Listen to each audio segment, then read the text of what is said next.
ಸ್ನೇಹಿತರೆ, ನಮ್ಮ ಮನೆಯವರು ರಾಗಿ ತುರ್ತಾ ಇದ್ದಾರೆ. ಏನಪ್ಪ ಅನ್ಕೋತೀರಾ? ಏನು ತುರ್ತಾವ್ರೆ ಅಂದರೆ ರಾಗಿ ಹೊಲ ಚೆಲ್ಲಬೇಕಾಗಿತ್ತು. ಒಂದು ವಾರದಿಂದ ಹೊಲ ಚೆಲ್ಲೋಣ ಅಂತ ಓಡಾಡಿದ್ರು, ಮಳೆನೇ ಹುಯ್ಲಿಲ್ಲ ಅಂದ್ಬಿಟ್ಟು ಸುಮಾರು 1.5-2 ತಿಂಗಳಿಂದ ಕಾಯಿದ್ರು. ಈಗ ಮಳೆಯೆಲ್ಲ ಹುಯ್ದ್ರೂ ಹೊಲ ಚೆಲ್ಲಕ್ಕೆ ಇಲ್ಲ. ಕೆಸರು ಅಂತ ಹೇಳಿ 3-4 ದಿವಸದಿಂದ ಬಂದು ಹೋದ್ರು, ಹೂಳಕ್ಕೆ ಆಗಿರಲಿಲ್ಲ. ಇವತ್ತೇನೋ ಎಲ್ಲ ನೆನ್ನೆ ಸಾಯಂಕಾಲ ಎಲ್ಲ ನೀಟಾಗಿ ಕ್ಲೀನಾಗಿ ಹೂಳಿಸ್ಬಿಟ್ಟು ಗುರುವಾರ ಹೊಲ ಚೆಲ್ಲೋಣ ಅಂತೆಲ್ಲ ಪ್ಲ್ಯಾನ್ ಮಾಡ್ಕೊಂಡ್ರ.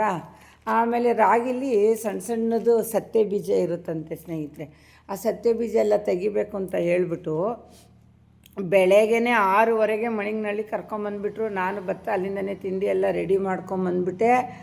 ಚಪಾತಿ ಪಲ್ಯ ಎಲ್ಲ ರೆಡಿ ಮಾಡ್ಕೊಂಬಂದು ಗೊಜ್ಜನ್ನ ಇಲ್ಲೇ ತಿಂಡಿ ತಿಂದ್ಕೊಂಡು ಆಮೇಲೆ ಭೂಮಿ ಪೂಜೆ ಮಾಡಿ ರಾಗಿನ ಹೊಲ ಚೆಲ್ಲೋ ಕಾರ್ಯಕ್ರಮಕ್ಕೆ ಶುರು ಮಾಡಿಕೊಂಡು ಸ್ನೇಹಿತರೆ. ಆ ರಾಗಿಯಲ್ಲೂ ಇರೋವಂಥ ಕಸ ಕಡ್ಡಿನ ಎಲ್ಲ ತೆಗೆದು ಮತ್ತೆ ಸತ್ಯ ಉಟ್ಬಿಡುತ್ತೆ ಅಂತ ಹೇಳಿ ನೀಟಾಗಿ ರಾಗಿನ ತೂರಿಸಿ ಎಲ್ಲ ತೂರಿ ಆರಿ ಕೇರಿ ತೊಗೊಂಬಂದು ಆನಂತರ ಅದಕ್ಕೆ ಒಂದಿಷ್ಟು ಸಮಭಾಗವಾಗಿ ಅಂದರೆ ಅವ್ರಿಗೆ ಗೊತ್ತು, ಒಂದು ಗೊಬ್ಬರ ಒಂದು 2 ಬಟ್ಲು ಹೆಚ್ಚಿಗೆ ಹಾಕ್ತಾರೆ, ರಾಗಿ 2 ಬಟ್ಲು ಕಡಿಮೆ ಹಾಕ್ತಾರೆ. ಮಿಕ್ಸ್ ಮಾಡಿಕೊಂಡು ಗೊಬ್ಬರ ರೆಡಿ ಮಾಡ್ಕೋತಾರೆ. ಆನಂತರ ಭೂಮಿ ತಾಯಿಗೊಂದು ಪೂಜೆ ಅಂತ ಮಾಡಿಬಿಟ್ಟು ಪೂಜೆ ಆದ ನಂತರ ಒಂದು ಹೊಲಕ್ಕೆ ರಾಗಿ ಚೆಲ್ಲುವಂಥ ಕಾರ್ಯಕ್ರಮಕ್ಕೆ ಚಾಲನೆ ಕೊಡ್ತಾರೆ ಸ್ನೇಹಿತರೆ. ನಾವು ಎಲ್ಲ ಪೂಜೆ ಎಲ್ಲ ಮಾಡಿಕೊಂಡು ರಾಗಿ ಚೆಲ್ಲುವಂಥ ಕಾರ್ಯಕ್ರಮಕ್ಕೆ ಶುರು ಮಾಡ್ಕೊಂಡ್ವಿ. ಏನು ಈ ಹೊಲ ಚೆಲ್ಲೋಕ್ಕೆ 2 ಬದ ಇತ್ತು ನಮ್ಮದು, 2 ತುಂಡಕ್ಕೆ ರಾಗಿ ಚೆಲ್ತೀವಿ. ಇನ್ನು ಮಿಕ್ಕಿದೆಲ್ಲ ತೋಟ ಮಾಡಿಬಿಟ್ಟಿದ್ದೀವಿ. ಆ 2 ಬದ ಚೆಲ್ಲೋದಕ್ಕೇ ಸುಮಾರು ಒಂದು 10 ದಿವಸದಿಂದ ನಿದ್ದೆನೇ ಮಾಡಿಕೊಡ್ಸಿಲ್ಲ ನಮ್ಮ ಮನೆಯವರು.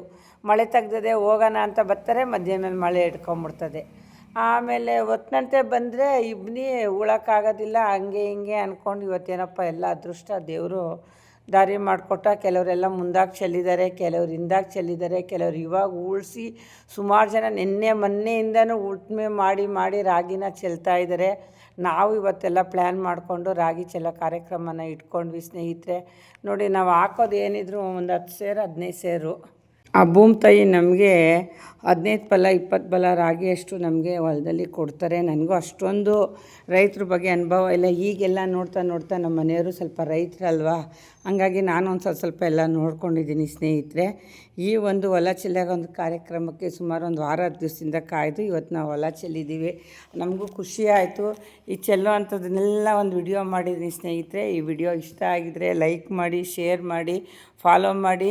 ಪ್ರತಿಯೊಬ್ಬರು ರೈತರಿಗೂ ಕನಸು ಒಂದು ಇಡೀ ಬೀಜ ಹಾಕಿದ್ರೆ ರಾಶಿ ಫಲ ಹಾಕಬೇಕು ಅನ್ನೋದೇ ಒಂದು ಆಸೆ ಇರುತ್ತೆ ಸ್ನೇಹಿತರೆ. ಮಳೆರಾಯ ಬರಲಿಲ್ಲ ಅಂತ ಇಷ್ಟು ದಿನ ಕಾಯ್ದ್ವಿ. ಈಗ ಮಳೆರಾಯ ಬಂದಿದ್ದಾನೆ.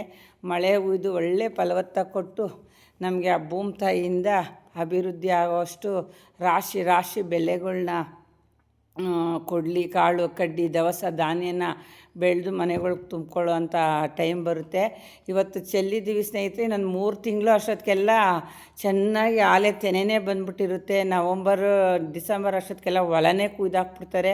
ಕುಯ್ದು ಆಲೆ ಕಣನೆ ಮಾಡಿಬಿಡ್ತಾರೆ. ಬೇಗ ಬಂದುಬಿಡುತ್ತೆ. 4 ತಿಂಗಳು 5 ತಿಂಗಳಿಗೆಲ್ಲ ರಾಗಿ ಫಲ ಮೂಟೆನ ಮನೆಗೆ ಹಾಕೋತಾರೆ ಸ್ನೇಹಿತರೆ. ಇದು ನಾನು ಪೈರು ಬಂದಮೇಲೆ ಒಂದು ಸರಿ ವಿಡಿಯೋ ಮಾಡ್ತೀನಿ. ಈಗ ಹೊಲ ಚೆಲ್ತಾ ಇರೋದನ್ನ ಒಂದು ವಿಡಿಯೋ ಮಾಡಬೇಕು ಅಂತ ಹೇಳಿ ಉದ್ದೇಶವಾಗಿ ಈ ವಿಡಿಯೋ ಮಾಡಿದ್ದೀನಿ. ಎಷ್ಟು ಸಮತಟ್ಟವಾಗಿ ಭೂಮಿ ನೀಟಾಗಿ ಕಾಣ್ತಾ ಇದೆ ಅಂದರೆ ಒಂದೇ ಒಂದು ಹುಲ್ಲು ಕಲ್ಲು ಇಲ್ದಂಗೆ ಭೂಮಿನ ಉಳುಮೆ ಮಾಡಿ ಮಡಿಕೊಂಡವ್ರೆ ನಮ್ಮ ಮನೆಯವರು. ಅವ್ರದ್ದೇನೋ ಊರು ಮನೆ ತೋಟ ಅಂದರೆ ಅಷ್ಟು ಆಸೆ. ಅದರಲ್ಲೂ ಭೂಮಿ ತಾಯಿ ಅಂದರೆ ಪ್ರಾಣ ನಮ್ಮ ಮನೆಯವ್ರಿಗೆ. ಮಾಗಡಿಯಿಂದ ಡೈಲಿ ಅಪ್ ಆ್ಯಂಡ್ ಡೌನ್ ಹೊಡೆದು ನೋಡ್ರಿ ಇಷ್ಟು ಒಂದು ವ್ಯವಸಾಯನ ಅವ್ರು ಮಾಡ್ತಾಯಿದ್ದಾರೆ. ಆ ವಯಸ್ಸಿಗೆ ಅವ್ರು ಮಾಡ್ತಾರೆ ಅಂದರೆ ನಾವು ಖುಷಿ ಪಡಬೇಕು. ಅವ್ರು ನೋಡಿ ಕಲಿಯೋಂಥ ಪಾಠ ಬೇಜಾನಿದೆ ನಾವು ಸ್ನೇಹಿತರೆ. ಈ ವಿಡಿಯೋ ಇಷ್ಟ ಆಗಿದರೆ ಲೈಕ್ ಮಾಡಿ, ಶೇರ್ ಮಾಡಿ. ಮತ್ತು ಪೈರು ಬಂದಮೇಲೂ ಸಹ ನಾನೊಂದು ವಿಡಿಯೋ ಮಾಡ್ತೀನಿ. ಹರಿ ಓಂ ಹರೇ ಶ್ರೀನಿವಾಸ.